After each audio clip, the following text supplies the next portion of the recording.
स्वाहा तत्सवितुर्वरेण्यं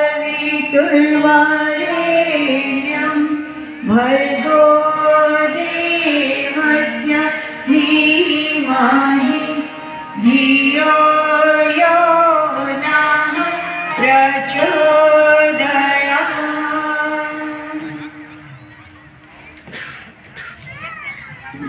कुछ कहने के लिए कहा गया है और हमें ये मालूम है कि आप शायद बहुत देर से बैठे हैं इस उत्सुकता में कि कब दीपक जलाने की बारी आएगी। तो जल्दी दीपक जला करके, और हमें मालूम है बहनों का ये घर का समय होता है, काम का समय होता है, भोजन पकाना होता है, इसलिए आपका ज़्यादा समय नहीं लेंगे। बस इतना सा हम मूल बात पर आते हैं कि आप इतने समय से यहाँ पर समय दे रहे हैं, आ रहे हैं। तो माताओं बहनों, ज्योति कलश रथ यात्रा अभी सब जगह चल रही है, आपके यहाँ भी आ चुकी है। तो नहीं आई? अच्छा, 6 महीने बाद आएगी। ओ अच्छा, तो चलिए, बहुत अच्छी बात है। कुछ गुरुदेव ने वही प्रेरणा दे दी कि आपके बीच में जब वो ज्योति कलश आएगा तो वो क्यों आ रहा है हम ये जान लें। हमारे जयपुर में वो निकल चुकी है और जयपुर से 6 नवंबर को स्टार्ट हुई थी जयपुर में और 9 दिसंबर को समाप्त होकर के, और अभी गाँवों में वो ज्योति कलश यात्रा चल रही है। आपको कुछ बताना चाहते हैं कि ये क्यों है, किस लिए है, क्या है। तो जब आपके यहाँ ये रथ आएगा तो आप देखेंगे कि एक कलश उसमें स्थापित है जिसका कि पूजन अर्चन आपको करना है और उसके समक्ष अपना जो भी भाव है वो प्रस्तुत कर देना है। पूरे जयपुर में हम जहाँ कहीं भी वो रथ यात्रा लेकर के गए तो जो मिशन से परिचित नहीं थे उनको ये लगा कि ये ज्योति कलश रथ यात्रा है तो इसमें ज्योति क्यों नहीं दिखाई दे रही है। बहुत सी बहनें, बहुत से भाई लोग उस कलश के इधर उधर ऐसे झांक झांक के देखने लगे। कुछ ने हमसे पूछा भी कि ज्योति कहाँ है। तब हमने उन्हें बताया कि देखिए, ज्योति का इसमें पीछे चित्र लगा हुआ है और एक बहुत प्रैक्टिकल चीज़ है, बहुत व्यावहारिक बात है ये कि इतनी दूर से, जो कि हरिद्वार में शांति कुंज हमारा गुरुधाम है, वहाँ वो ज्योति प्रज्वलित है। कितने समय से? सन 1926 से, यानी कि अभी उसको 98 वर्ष हो गए हैं। निरंतर अखंड वो प्रज्वलित है और 2026 में 100 साल उसको पूरे हो जाएंगे। उसी की जन्म शताब्दी, 100 साल जब पूरे होते हैं तो हम स्वर्ण जयंती मनाते हैं ना, तो जन्म शताब्दी मनाई जा रही है उसकी।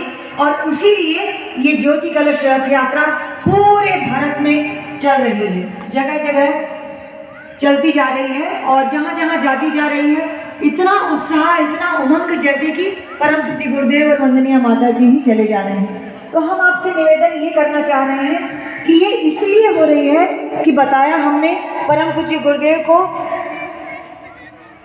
15 वर्ष की उम्र में उनके गुरु ने उन्हें दर्शन दिए और एक ये बताया उन्हें कि पिछले 3 जन्मों से मैं ही तुम्हारा गुरु हूँ और इस वर्ष में, इस जन्म में भी मैं ही तुम्हारा गुरु हूँ। उनके मन में ये प्रश्न उठा परम पूज्य गुरुदेव के विषय में कि फिर आप अभी इतना समय बाद क्यों हमारे सामने आए, अभी तक क्यों नहीं।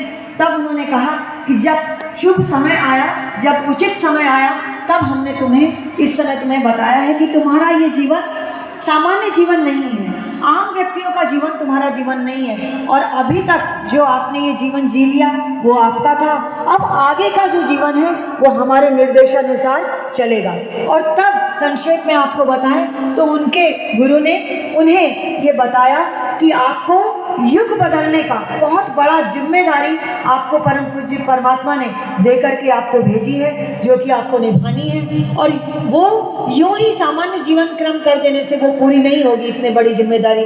आप बताइए, हम अपने परिवार में अपने पति को, अपने बच्चों को, अपने परिवारजनों को नहीं बदल पाते, हमारी उम्र पूरी हो जाती है। और युग परिवर्तन कितना बड़ा कार्य है, वो सामान्य पूरा नहीं होना था। और परम पूज्य गुरुदेव के गुरु ने उन्हें बताया कि आपको इसके लिए 24 वर्ष तक 24 लाख के महापुरस्चरण करने होंगे। इन शब्दों को यदि आप नहीं समझ पाए तो सामान्य शब्दों में ये समझ सकते हैं कि एक दिन में उनको 66 माला गायत्री मंत्र की करनी थी। और ऐसा उन्होंने बताया। आज हमको 3 माला करने को कहा जाता है तो हम घड़ी देखते हैं बार बार, कि समय पूरा हुआ कि नहीं हुआ, 3 माला कब पूरी होगी। और आप समझिए कि परम पूज्य गुरुदेव ने कितना बड़ा तप किया, किस लिए? आपको और हमें एक तरह से जीवन दान देने के लिए, इस युग के अनुरूप चलाने के लिए और हमें सारी समस्याओं से मुक्ति दिलाने के लिए। और सबसे बड़ी बात कि हम सबके लिए गायत्री मंत्र को सर्व सुलभ बना दिया उन्होंने, इतनी बड़ी तपस्या करके। और इतने जप के साथ साथ उन्होंने तप भी किया। क्या? 24 साल तक उनके गुरु ने बताया कि जौ की रोटी बगैर नमक की और छाछ, केवल एक समय भोजन करना है। कैसा जौ? जो कि गाय को खिलाया जाए, और जब वो गाय के गोबर में जो जौ निकले उसको धो करके, पोंछ करके, सुखा करके उसका आटा पीस